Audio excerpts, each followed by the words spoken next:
To Ascension. My name is Shariah Dharma, and I'm so happy to be here once again with Charlie Ziese. Am I saying that right? Got it right. Okay, good.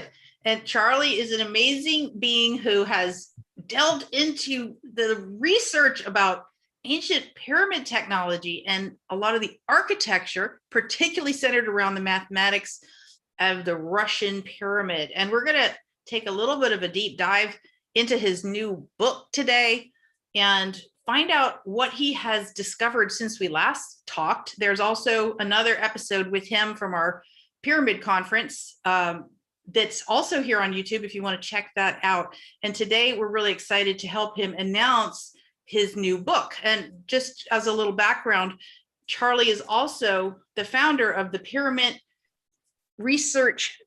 I'm sorry, could you say it for me? Pyramid Science Foundation. I thought I was saying it wrong. The Pyramid Science Foundation and StargatePyramids.com is where you can see a lot of the tools that he's created for us if we want to have pyramids in our own home. And right. Charlie is formerly in high finance and has stated that feels he's redeeming himself by being involved in the chaos of that crumbling system in order to bring us this knowledge about this advanced technology here, which is just so fun and so awesome. And so welcome, Charlie. Thank you so much for being here again on Portal to Ascension. Well, thank you very much for having me. I appreciate the opportunity to get this information out, because that's really what I'm doing with my life now. I want to try to do some good. And I think that the research I've done is pointing us into some directions that mankind has known about for thousands of years. But unfortunately, over the last 100 to 200 years, it looks like we have totally forgotten the sacred geometry and our architecture and the universe and our bodies and its significance. So thank you for having me. Absolutely. And to me, it's significant that you say over the last 100 to 200 years, because what you're hinting at there is 100 or 200 years ago, we knew some of this stuff. We knew all about it. I can't tell you exactly when the cutoff was, but we'll discuss that a little bit today. But yes, this technology, this geometry has been in architecture in all religious traditions, all continents, secular and religious, for thousands of years. And we've used it. And in fact, we use it today in contemporary technology and don't even know about it. So there's clearly a need for us to go back and say, why would all of these cultures have used this technology and this geometry, and what were they using it for? It was for energy, free energy, and for healing. So, and most importantly, though, why is it that we don't know about this today? And unfortunately, the answers are unsettling, but there seems to be a consistent effort by the powers that be on this planet to keep this information from us. And we can go through some of that today. So remind everyone now, and remind me, and if you could state the title of your new book that's now out, so they know they can go to Amazon and grab that if they really want to geek out. I don't know if there's ever been a book title with just numbers in it, but it's 76.345. Exploring the hidden secrets of the golden ratio. And that's available on Amazon.com in both a paperback and Kindle edition. So perfect. If you're interested, you can go there and find it. Absolutely. And so you're sitting right now in a image of a Russian pyramid. And what people might notice is that it's a little taller and thinner than, for example, an Egyptian Giza pyramid that we're used to. That's right. What we learned from you is there is some kind of relation, even though the shapes are different, there's a direct relationship between some of the Giza measurements and this measurement. Right. So the pyramid that you see in my background is a pyramid that was built outside of Moscow. And so there is a relationship. We'll have the slide for this later, but the angle of this pyramid going from the floor up to the ceiling is the same as the angle at the very top of the Giza pyramid, to 3 significant digits. So it can't be an accident. And, I haven't determined why the Giza pyramid has this particular angle at the top and the others at the bottom, but I can tell you that this geometry and this configuration is essentially the geometry of the horns of the torus. I know you're familiar with the concept of the torus, and we'll talk about that as well. So We got into it is. that a little. Yeah, we got into that a little bit, the Torus on our ancient India civilization last weekend. And the interesting thing is Shiva, one of our presenters, Bibu, was pointing out that Shiva is like the world pillar. And of course, he has the crescent moon on his head.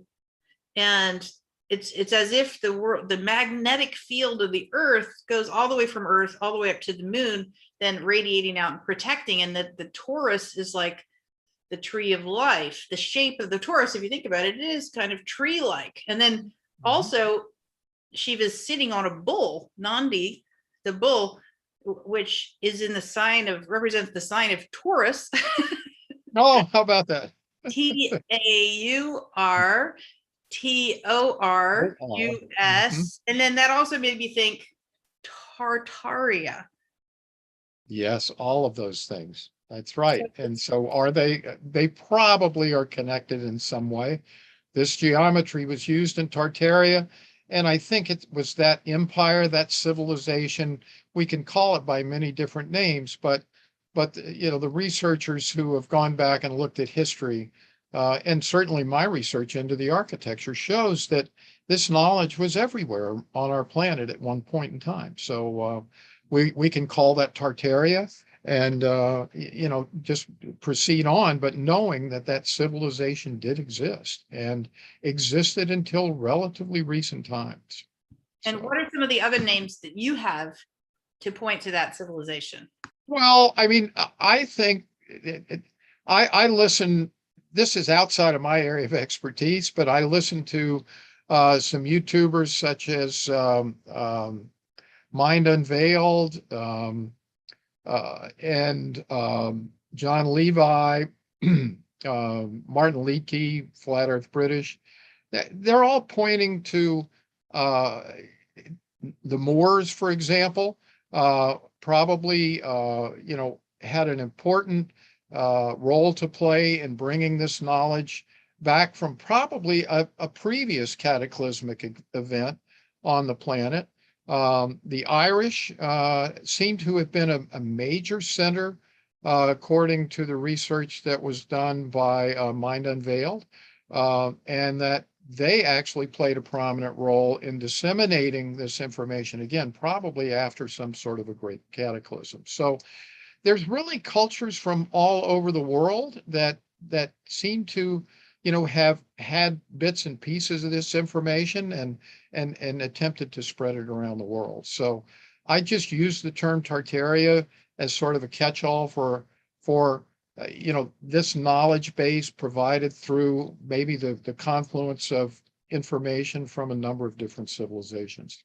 And in saying all that, I mean, we're not pitching the shape of the earth here. Like, we're not saying it's one way or another particularly. We're just going, oh, well, look at this. Isn't that fascinating that this pyramid shape was in so many different facets of life? And maybe you're going to get a little bit into that with your presentation. Oh yeah. We'll get into that. In fact, we might as well, kind of start to talk about that.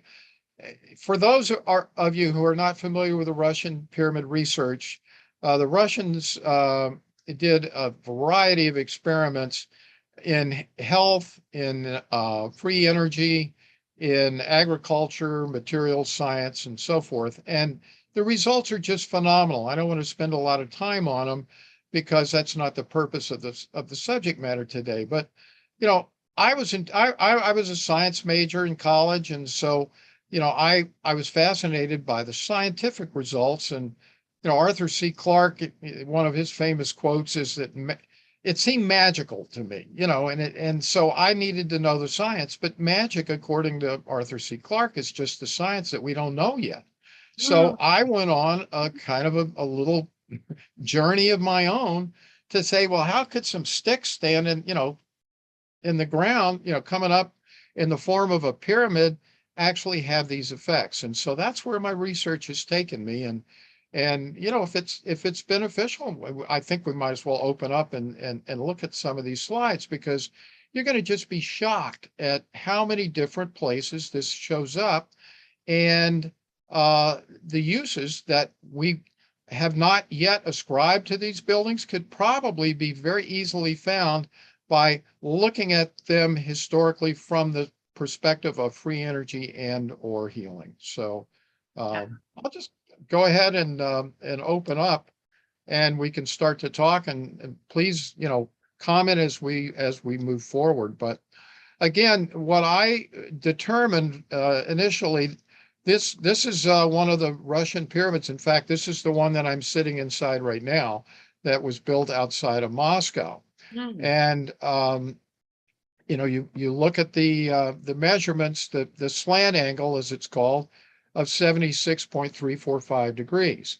And that's, you say, well, all right, that's nice. How did you get to that? Is there some theoretical, mechanism that you use to come up with that? And there was, in fact, something that I used, and that's showing here on this slide.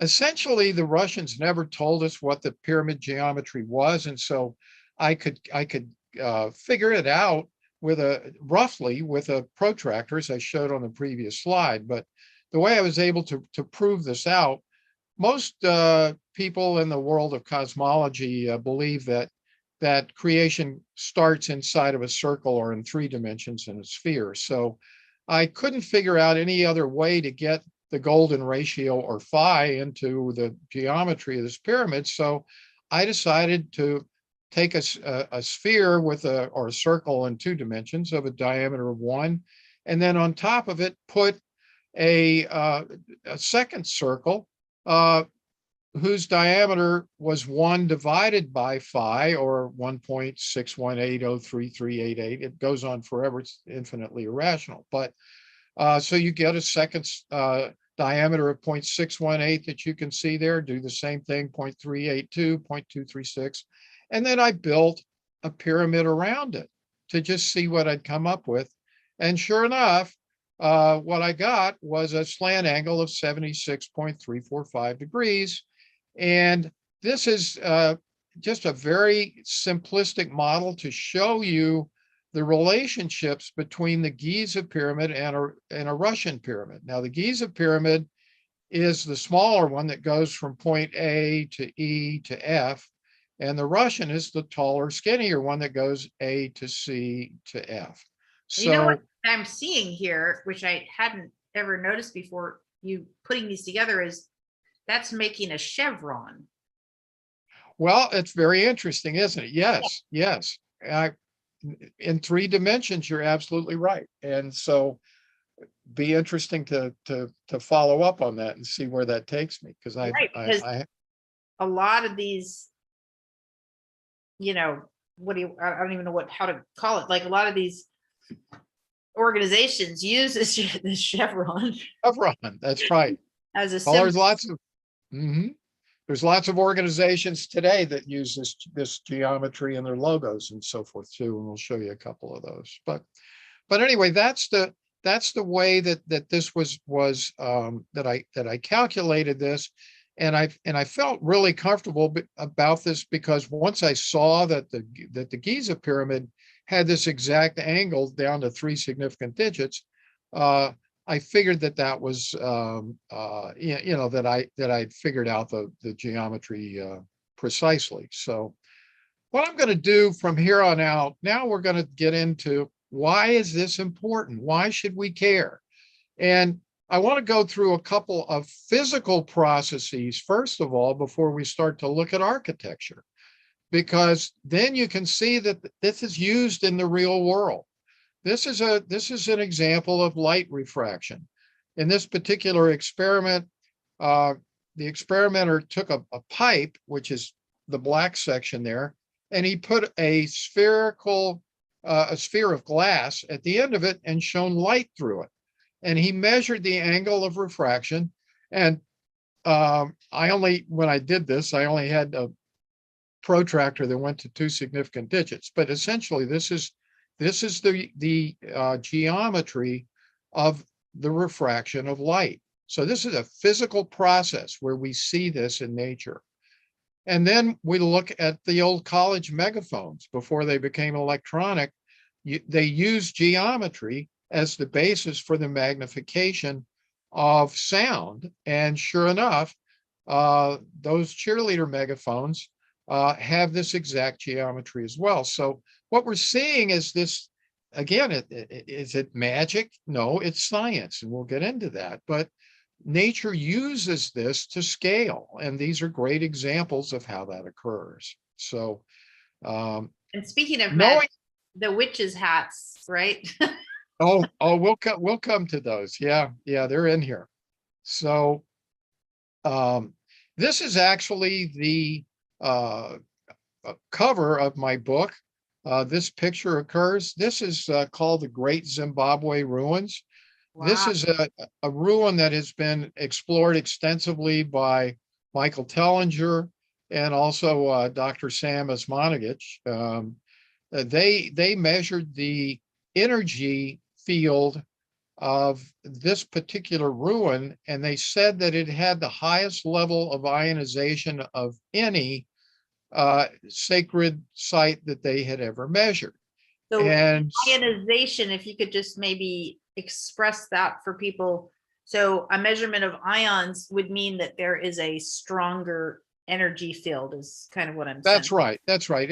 You could correlate it with energy fields, exactly. And the same thing was done by the Russian scientists. They looked at the ionization fields of a 42 or 44 meter pyramid, and the field went out for 150 miles. It's just phenomenal, and it would have taken all of the electric generating capacity of all the power plants in Russia to replicate that energy field according to their calculations. So we're seeing something that's very important here. We're seeing that this geometry is what creates this energy field.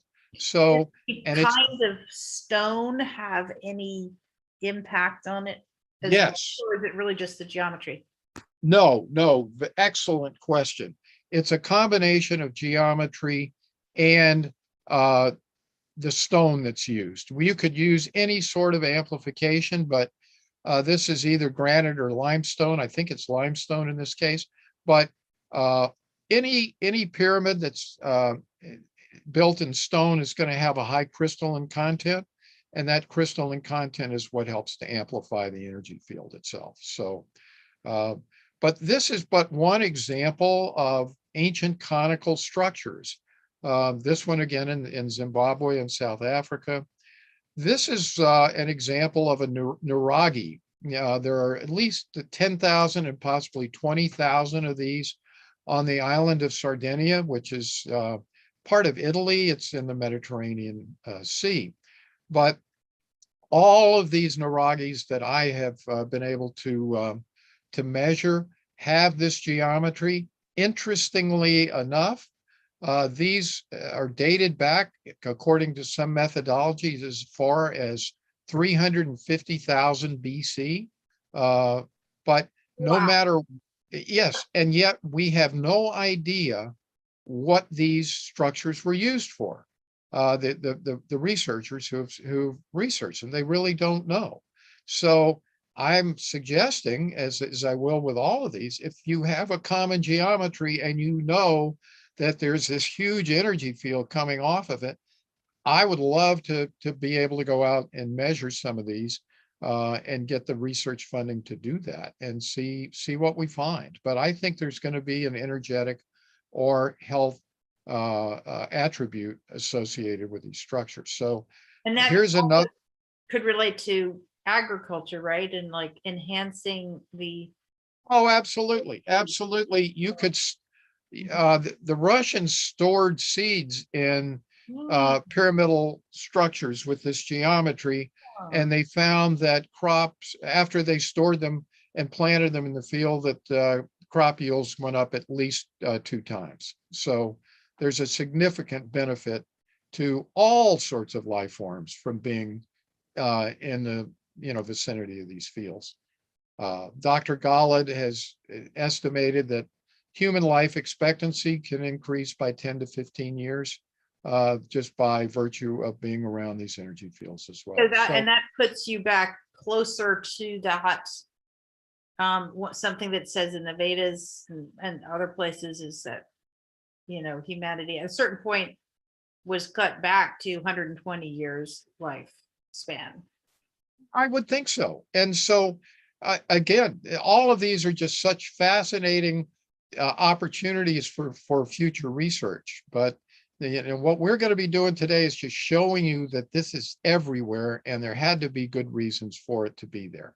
All these cultures wouldn't have used this unless there was value to it in building their architecture.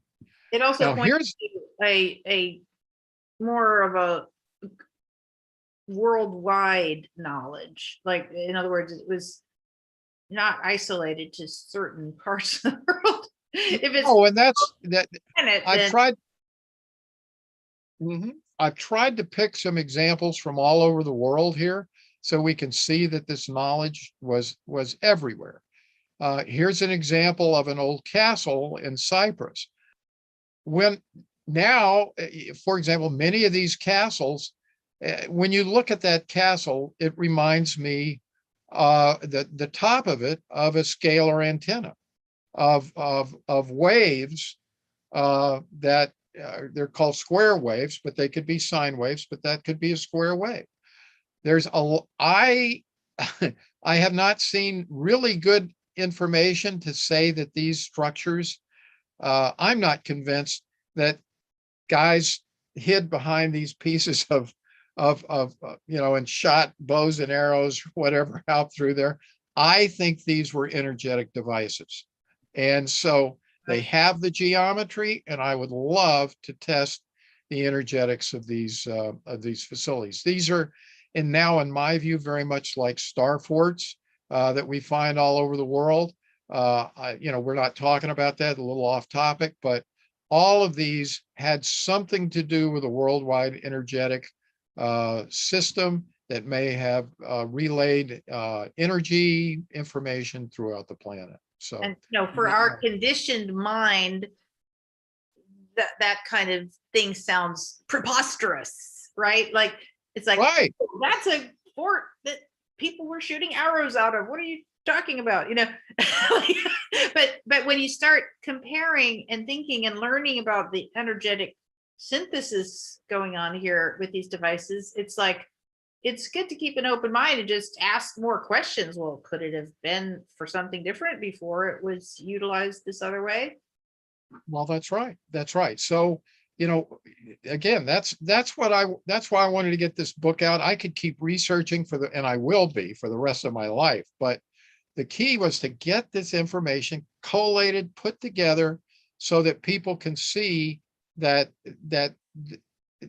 these things were used for very specific purposes in the past, and we just need to spend some time and effort to rediscover these ancient technologies. So now this picture is a little blurred, but we're moving on. You were talking about your conference recently. This is a Hindu temple. There are 2 major types of Hindu temples. There's the Dravidian or Southern Indian style, which this is the Tiruvannamalai temple. And then we're going to see also what are called the, Dravidian and, well, it's the Northern Italian style, Northern Indian style. Virupaksha temple is a great example of this.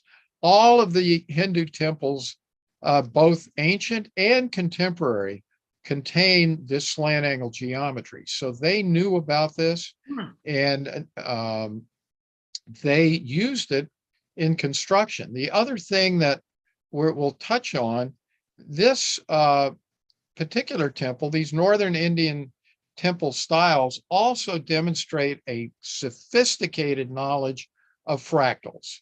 Fractals, we believe, were discovered in 1970s, but they go back way to the Vedas. So they knew all of this information that we're trying to rediscover. And that's a question that we need to be asking ourselves as well. How did we lose this knowledge? Tiruvannamalai that you just mentioned also has, similar to the like when I just looked at a picture closer to see the top, and it has Yes, little points on it around the edges. They're not square like the one in Cyprus, but it's that same concept of a squared off top that's with right. little bumps on it, kind of creating a bit of a wave pattern. That's right. That's right. And so those could have been part of the energetic system as well. There's a researcher on YouTube named Praveen Mohan, and he studies ancient sites all over that part of the world. And he is convinced that all of these temples were actually power plants or energy generating facilities in their original carnation. And we'll talk about that in terms of Christian churches as well. But so we see it in Hindu temples. Here's some Buddhist temples. This particular stupas in Sri Lanka. There's a lot of temples that have this basic configuration, this hemispheric base, and then this angular 76/345 measurement on the top. And I believe these were energy devices as well. Well, it even looks like some part of an electrical device. I mean, I don't know what to call it because I'm not an electrician, but right. I think electricity when I see, I mean, you could see how it's similar to some of the devices we see today that have this striated, kind of elongated, striated thing going on. That's right. That's right. So here's another example. I'm just highlighting there. I've got over 1,000 photographs in the book, but we don't have time to go through them all. But I want to highlight.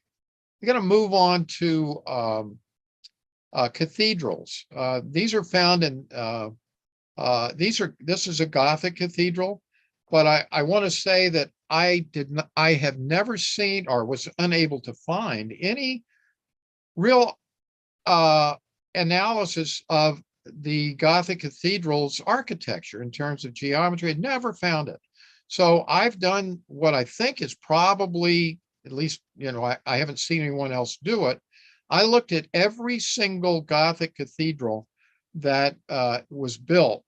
And I can say this, there are a few that don't have steeples or spires, but the vast majority do. And of those, the vast majority have this geometry in their steeples. And again, this is a geometry that is going to clarify and amplify energy fields. And so they knew about all of this when they built these. So there are a few other angles, such as the 72-degree angle and the 72.828. I don't want to get too technical, but those also have phi, or the golden ratio, cooked into their geometry. And so there's only some even steeper angles at about 83 degrees that I have not yet figured out their relationship to the golden ratio, if there is one. They may have just been more for display and for visual effect, but I don't know that. But suffice it. What about this inner triangle here again, where we've got, again, this chevron shape being made? I know, it's fascinating. I gonna have to do some research on that, but I haven't done it yet, so I don't have a good idea. Anyway, other religious traditions, the synagogues, unfortunately, on Kristallnacht, most of the synagogues in Europe, particularly in those held by the Nazis, were destroyed. But here's an example of a synagogue on the left, the old synagogue in Kaliningrad, which before World War II was called Königsberg and was part of Germany. But this is the area that right now is under dispute because the Lithuanians aren't. This is a landlocked area, and they have to transport goods between Russia and Kaliningrad, which is part of Russia, through Lithuania if they want to get it by truck or rail. And there's, some concerns because they're blockading, the ability to get goods into Kaliningrad. But anyway, this is the old synagogue that was destroyed during World War II, and on the right is a picture of the new synagogue that replaced it after World War II. Here is a very fascinating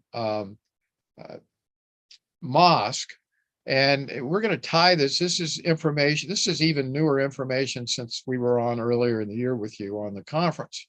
But this is called the Samarra Mosque, and it's located in Iraq, which used to be called Babylon. And I put in parentheses Babel because it looks an awful lot like all of the pictures that various artists have drawn of the Tower of Babel. They all contain this geometric angle. And I've got so many examples in the book, but suffice it to say, this particular one is by Peter Brugger the Younger. He was the son of, guess what, Peter Brugger the Elder. But there are numerous other artists who have depicted the Tower of Babel with this very specific geometry. So, Now, this go ahead.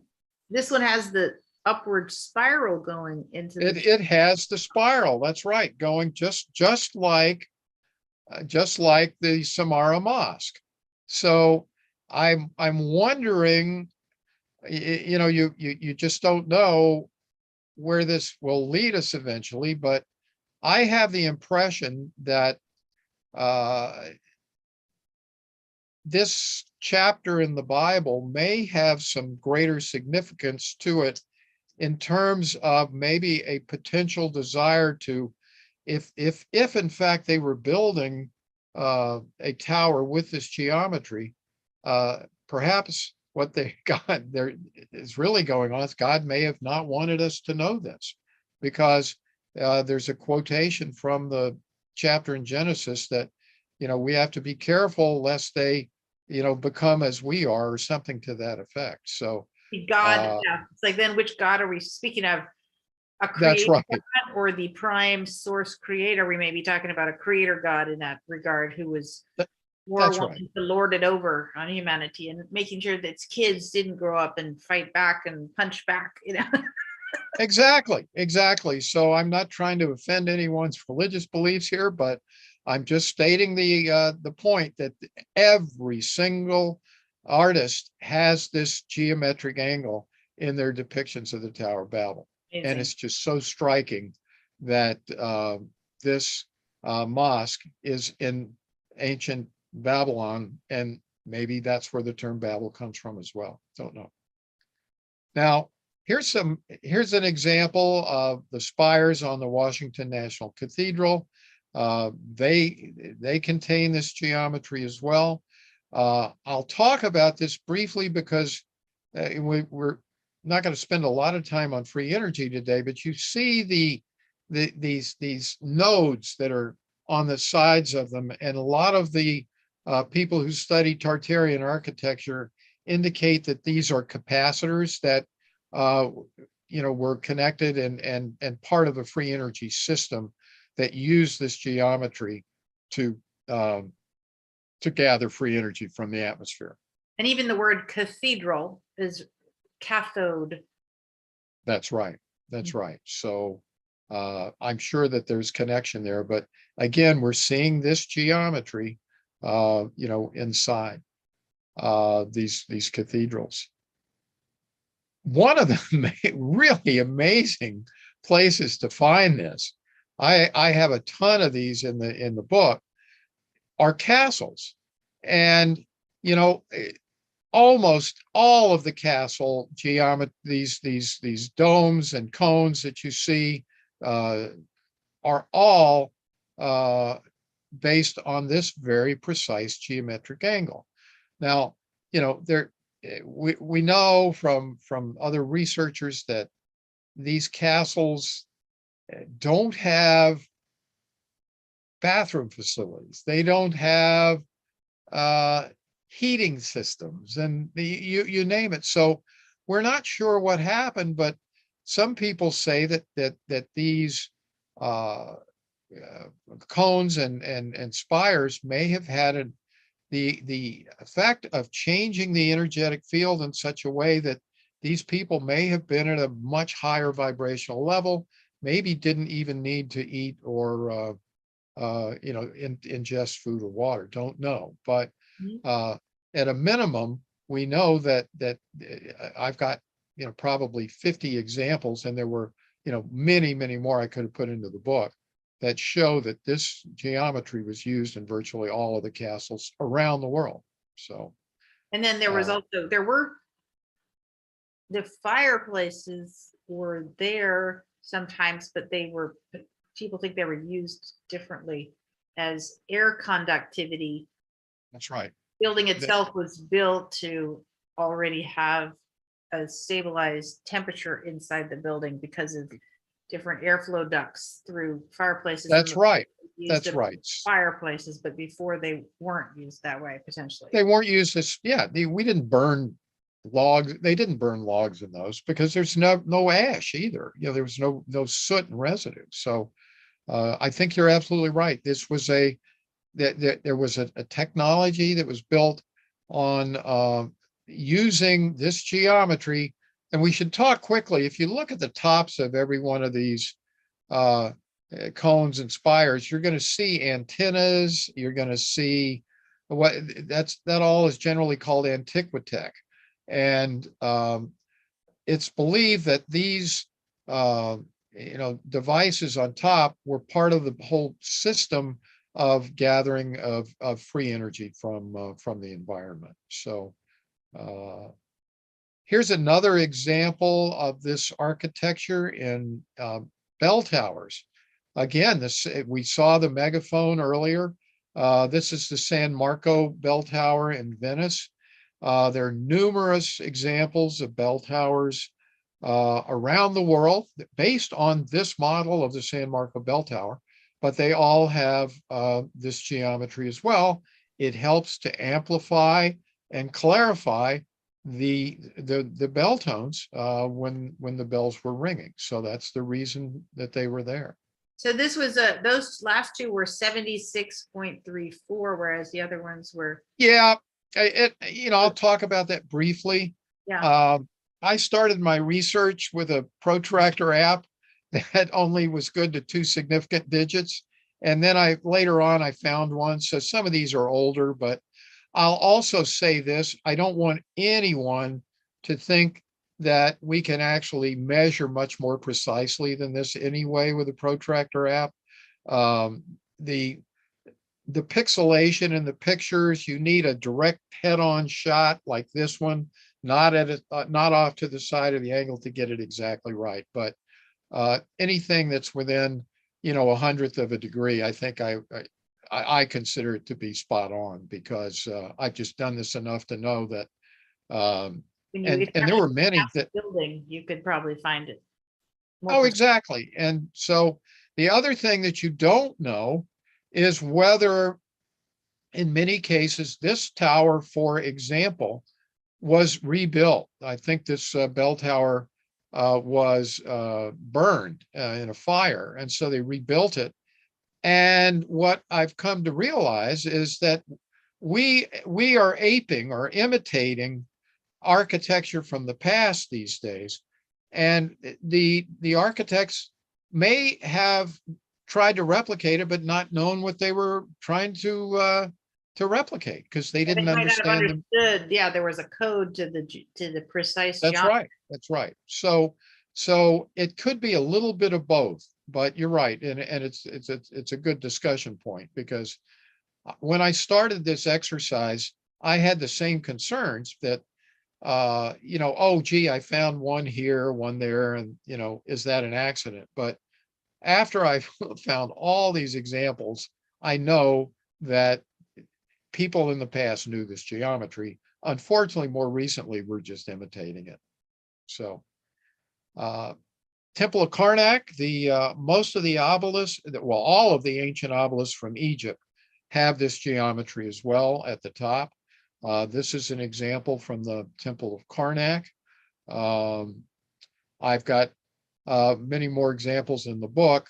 One thing that I will say just anecdotally, the most of the obelisks of contemporary origin do not have this geometry. They have a 72 or a 72.8, which is still a phi or golden ratio based geometry.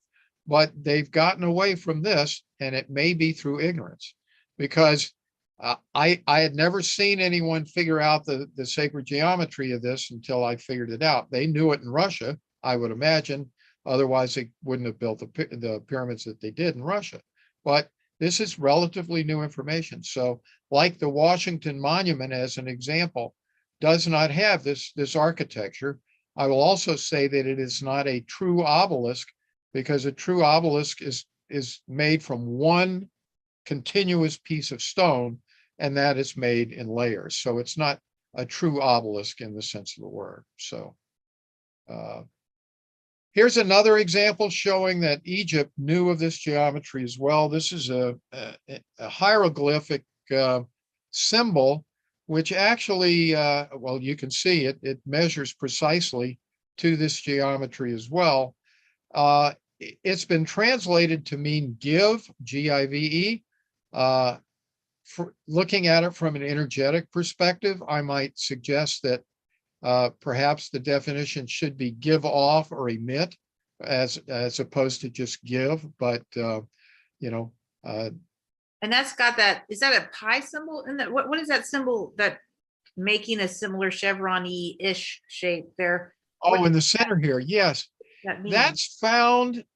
Interestingly enough, I didn't put this slide in, but that's found in hieroglyphs all over the world again. You can find these in the Mayan calendar or the Aztec sun calendar as well, and they look virtually identical. So I don't know the significance of that, but it almost looks like a pyramid within a pyramid to me. But it has a little flare. It looks like almost like a letter, the way that it's flared like that. I don't That's know. right. I don't know if it's a I wish I'd put it in, but the ones from South America, they have that flare and they begin to look more like letters. They actually do on the base. Yeah. Interesting. Yeah. So here's a contemporary example. A lot of our government buildings, and again, we touched on Tartaria. This is supposed to be, and I assume that it's accurate, a building that was built in the 1900s. It's Memorial Hall at Harvard University. But you'll see that it has this geometry both in the central complex and also on the two spires on each side. So you'll also notice in the left photograph, it's a little easier to see on top, all of these antennas in Antiquitech. My feeling is that this building probably created or generated free energy at some point in the past. Here's a contemporary example. The city of Ottawa is clearly an ancient Tartarian city. There is all of the Canadian Parliament buildings, many of which have burned down and been reconstructed, have spires of this nature. But here is a contemporary example, the Ottawa City Hall, where they built a contemporary pyramid with this precise geometry as part of their City Hall complex. moving on, now we're going to get into some examples from Tartaria. I was not aware of this until probably 4 or 5 months ago, but the Kremlin walls there are 19 towers surrounding it, and 12 of those have towers that conform to this geometry. And I can't believe that it's a coincidence that would happen, or that the Russian pyramids would occur. They all have the same geometry. Dr. Golod may have gotten inspiration from this just by walking around Red Square in Moscow, because there's plenty of examples in the Kremlin wall, as well as you're going to see in other architecture there. But here's an example of the Kremlin walls, and that on the left, that's the very tower that I was showing you before. This is all pre-Edison illumination. This picture was done before, I think it was in the mid 1800s. So this was before the time that we are told that Edison invented the light bulb. So my feeling is that they may have used these towers as potential generation facilities to provide the electricity for this pre-Edison illumination photograph. Here's a classic example of Tartarian architecture. This is St. Basil's Cathedral.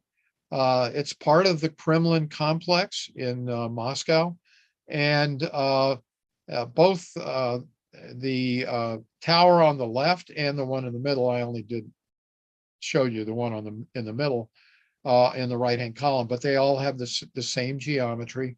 And I believe that these were used for, again, you see this antiquitech, these nodes, which many are calling capacitors, that are built into the sides of this. And this was built in the 15th century.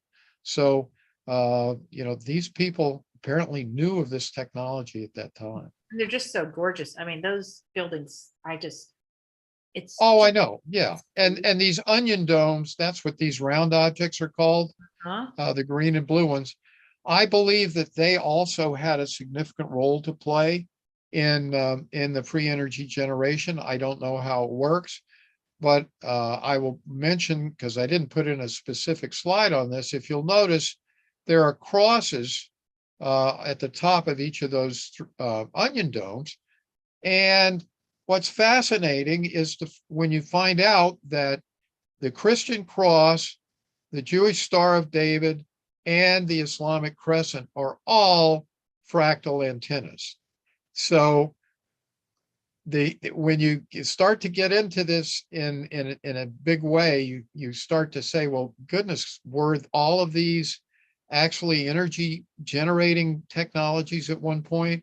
And when the Great Reset occurred, whenever that did occur in the last 200 to 500 years, were these repurposed, and were these symbols kind of created in a way to kind of make a narrative that would hide the past? So I know I'm out on the edge here when I start talking about that, but there is tremendous research that's going on in this field that you can find on YouTube. And once you start reading it or watching these videos, your mind opens up to these possibilities. And there are actually churches that have alternating red and white stripes. Again, I didn't put a photo in, from the 12th to 15th centuries, which very likely were power plants themselves and repurposed later into religious buildings.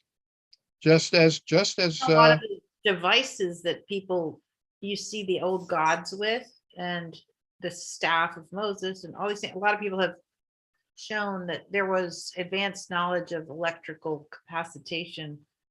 Absolutely. Cultures. Yes. And we've seen the pictures of the gigantic light bulbs from the Egyptian pyramids and so forth. So this technology was around, and it's just been hidden from us. So we need to open up and understand that that technology is there for us to rediscover, and we're starting to do that. Here's a contemporary building, the Chrysler Building in New York City. It has that geometry in the spire. Here's a fascinating one. Amazon announced a new headquarters building in suburban Washington, D.C. in Northern My Virginia. gosh, are you kidding me? Like what? That's like No, I'm not. freaking There you go. wow. So this is the artist's depiction of what this building's going to look like. It's done in the shape of the Phi spiral, and they're going to have stairs going around on the outside, and you can see the depiction is going to be planted with foliage and so forth. But not a surprise. This geometry, I can't believe it's an accident that they picked this precise geometry. Disney World. Here's some contemporary. Every Disney World park, of course, has a castle, and every single Disney park has this 76-345 geometry in the castle domes. So just keep that in mind. Again, I don't know if Disney knows what they're replicating here, but it does show up in each and every park around the world. So here's a fascinating one as well, the caduceus, which is the international symbol for healthcare around the world, internationally recognized. This is kind of a classic depiction of this, and sure enough, it has this geometry as well. So hiding in plain sight, is this geometry in the context of healing. It's inverted in that one. Yeah, inverted. That's right. That's true. So now here is, you were talking about the witch and wizard hats. All of the witch and wizard hats, going back to medieval times up to contemporary times. I have pictures of the Wicked Witch of the West hat from the Wizard of Oz, and Bewitched, and Sabrina, the Teenage Witch. They didn't wear them very much, but they all maintain this geometry. But here's some ancient witch and wizard hats, and this is relevant in the context of the next photo, which is of the dunce cap. And I'll give that background real quickly here. But the dunce cap was created by a 13th century Franciscan monk named John Duns Scotus. His name is John. Duns is the town that he lived in Scotus, or Scotland. So he was a contemporary of St. Francis of Assisi, and was considered his intellectual peer until he started playing around with witch and wizard hats, and found that he got a better connection to his higher self, to God, however you want to define it. Really? And he started advocating the wearing of a hat to help people to connect to God.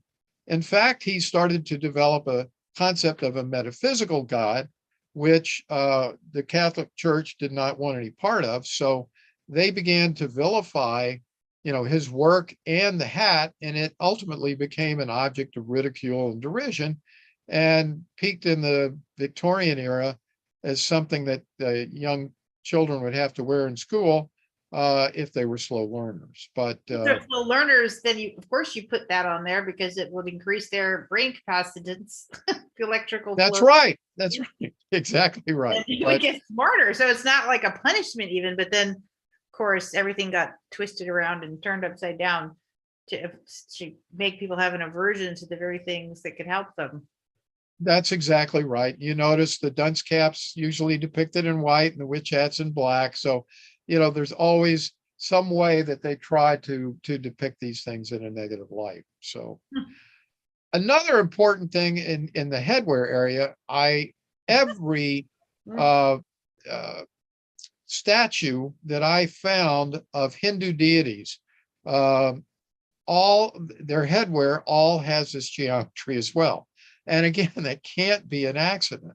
I've got pictures of not only the Brahma, Vishnu, and the other and the female deities as well. They all contained it. So they clearly had an understanding of this geometry because it shows up in their headwear and in their temples as well. Wouldn't that be hilarious? We started a movement where we're all wearing these hats again. Well, we on one of our live streams a couple of years ago, we taught people how to do that, and it's not hard to do. You can make them. You can actually go to Party City or online. Any party hat that you buy from Party City, whether it's a birthday hat, New Year's hat, they all have this geometry. So yeah, they do. So all you have to do is go get one. You don't even have to make it yourself. Now I'm going to talk a little. Go ahead. Oh no, I didn't say anything. Oh, okay. I was just going to say we're going to move on to some contemporary examples of this in technology. This one I have to credit my book editor for telling me about. We were about ready to go to press, and I had a Zoom session with her one day, and she said, well, I was out at this iron furnace near me, and she has a YouTube page, and she and her husband were going to do a video on it. She said, is this geometry right? And I went, oh my God. So here's another example. This is called an iron furnace. In the 17 and 1800s, before we learned how to make steel, we made iron. And these furnaces were located, I live in central Pennsylvania, and this is in York County, which is actually the next county over from me in central Pennsylvania. But there were a ton of these in Pennsylvania, all the way up to Connecticut, probably into northern New England and down to Georgia. But these are furnaces that were used to create iron, to make muskets and shotgun shells and all of that stuff that we needed, and rails for the railroads and so forth. So why did they use this geometry? Well, it looks as though there's a very good reason for that, and that's because they found that this geometry produced it produced the greatest amount of heat, and they needed that heat to melt the ore and to separate it out. So it had a very specific function here, which was to maximize heat production. I believe that it probably occurred as well. These holes in the front, if you look on the left photograph at the bottom, you see this hole that I'm showing with my cursor. That was actually a gigantic bellows that operated off of stream power. They had a water wheel, paddle wheel, and it would push the bellows up and down to force air into the system. But I think this geometry helped to maximize heat and also airflow through the system. So this is a kind of an old technology example of this geometry of the golden ratio in action. And of course, electricity and heat have a correlation. That's absolutely. So if that shape's creating more electricity, it makes sense that it would also be creating the ability to get to higher temperatures. I mean, it seems logical, even though I'm not a no, that's right. Now here's one that's a bit more straightforward. Yeah. But this is Wardenclyffe Tower. So folks, if you don't know what this is the tower that Nikola Tesla built to create free energy. And most of the people who have looked at his work, recognize that he was doing this based on resonance. And we're not going to get into my research today, but this geometry creates the optimum coherence in waveforms due to its unique geometry. And maybe someday we'll come back and talk about that. But maybe Tesla was giving us a nod, wink, wink. Well, that's hey, right. Here you go. That's right. Look at this. Check this out. So we've got Wardenclyffe Tower. We have the Russian pyramid research about free energy. We have the Great Zimbabwe ruin producing energy fields. We have the Hindu temples that produced energy fields, all based on this geometry. Can't be an accident. So this was highly significant. Now, of interest in the current day, the Tesla Motors logo again inverted, has this very geometry in it. So do you think that that's an accident? I can't believe that it is, Well, but look at that compared to that little sign at the bottom of the Egyptian hieroglyph too, with the little filigree at the end of the chevron-y thing. yeah. Oh, yep. So I don't think this is a coincidence. So And it's on a shield. It's also on a shield. and we're going to see even yet another example from the mind of Elon Musk of this example in a few minutes. So back to lighting for a minute. Again, pre-Edison illumination. This is a picture from 1799 in Paris. The picture on the left is a festival of some sort on the Champs-Élysées, and you'll see that there are two pyramidal objects in the background, and I've done a blow up of those, same geometry, sitting there, and there's an obelisk, at the front, and I believe that these probably were working in tandem in some way to produce this free energy, but do not believe that Thomas Edison was the first person to invent the light bulb, because we have proof that that's not true. That was probably And not a whole bunch of candles. Let's just say it that way. oh, this is not candles. These are lights of some sort that were illuminating this whole festival. So fascinating. Here's yet another example of this geometry in current technology. This is a power plant cooling tower. These are used for both coal and nuclear plants around the world. And it doesn't matter where you build them, you see the same geometry again. And not to go into how this works, but essentially at the bottom, you see that there's an open space. Air is sucked from the bottom and comes out the top. And what's going on inside, they take this hot water from the power plant and they make it into mist, and it evaporates. But this is all done purely based on the ability of this geometry to maximize airflow upward through this system and maximize the cooling effects of the cooling tower. So that little checkerboard shape at the top, which I don't know if those are holes, like no, I think that's just paint. I think that's just paint at but the it top. reflects back to the towers and the wave pattern.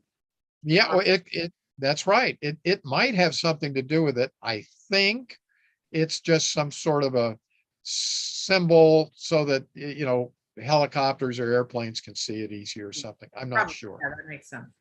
Yeah, don't know. So here's the third example of the golden ratio in Elon Musk land, and that's the SpaceX system that he's put together. Every spacecraft, rocket, missile, jet airplane, they all have this geometry in their nose cones. And that's because, again, we saw light refracts and sound. This dimension seems to minimize the disruption. It is the most harmonious geometry to keep the field intact and therefore maximize the speed of these aircraft or spaceships. Have you measured any of the ancient India Vimana against these?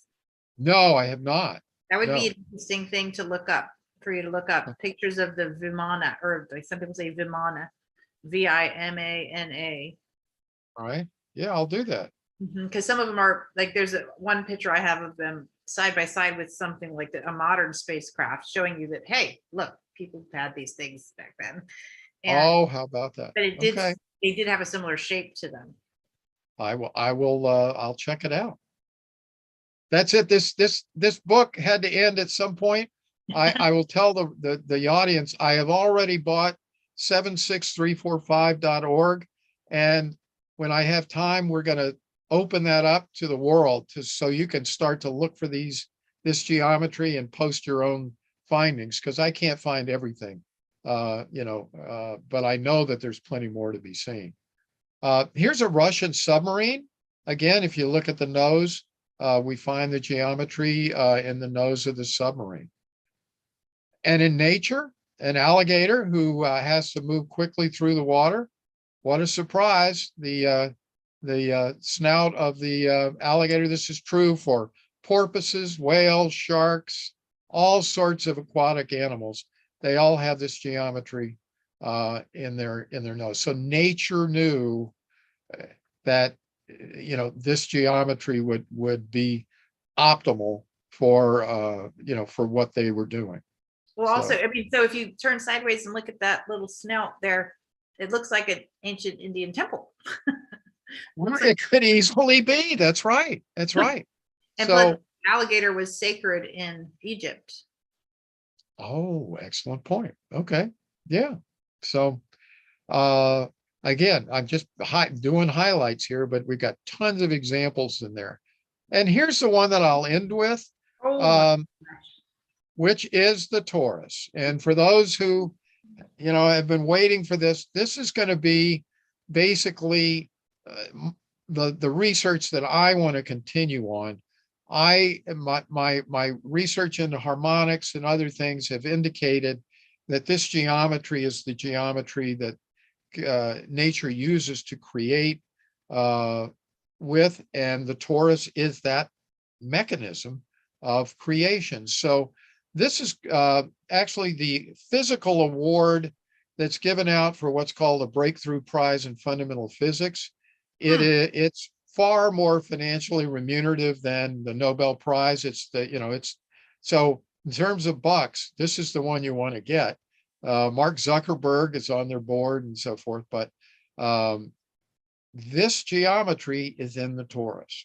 And the reason I picked this Torus is there's a YouTuber who has a YouTube video explaining that Phi is related here, but she focused on this specific depiction, and she's proven that it is perfectly symmetrical and spherical. Many toruses are elongated and are very tall or very shallow, but this seems to be the geometry. She said you had to use Phi in the scaling vertically in order to get this, and that shouldn't be a surprise. So anyway, that's mind-blowing for me. Yeah, that's pretty much the slides for today. So there are many more things that we could talk about, and happy to answer any questions, but I will say, just give people a very quick introduction. There are many examples of how the golden ratio, the Fibonacci series, Western mathematics, the Platonic solids, all of these things, we have attributed those to Western culture and being a relatively recent vintage. I mean, the Platonic solids, though, go back to the Vedas, and yet we call them Platonic solids, and that throws us off the mark. All of this information goes back at least to ancient India and the Vedas, and possibly before then. But we have been taught that sacred geometry is irrelevant, and so it's not taught in our schools. We don't know why we would want to study it. Hopefully now people will see that there's plenty of reasons historically why people use this, and we need to understand that we've been taught this on purpose to keep us from knowing this. Think of a world which we apparently lived in as recently as 200 to 500 years ago, where we had free energy. What would that do to change our culture and our society? To just have that, to have the longevity that these people had in the past. And is it related, as Dr. Gollad says, to being around these coherent energy fields that this specific geometry produces, whether you call it a pyramid, a cone, or a cathedral spire? It had amazing capabilities, and these people knew about it, and we don't. So Absolutely, absolutely amazing. And yeah, that was one of the things I wrote down first here, is just the notion that a shape could have an impact on the physical world. that's right. That's right. It's very, very hard to conceptualize that.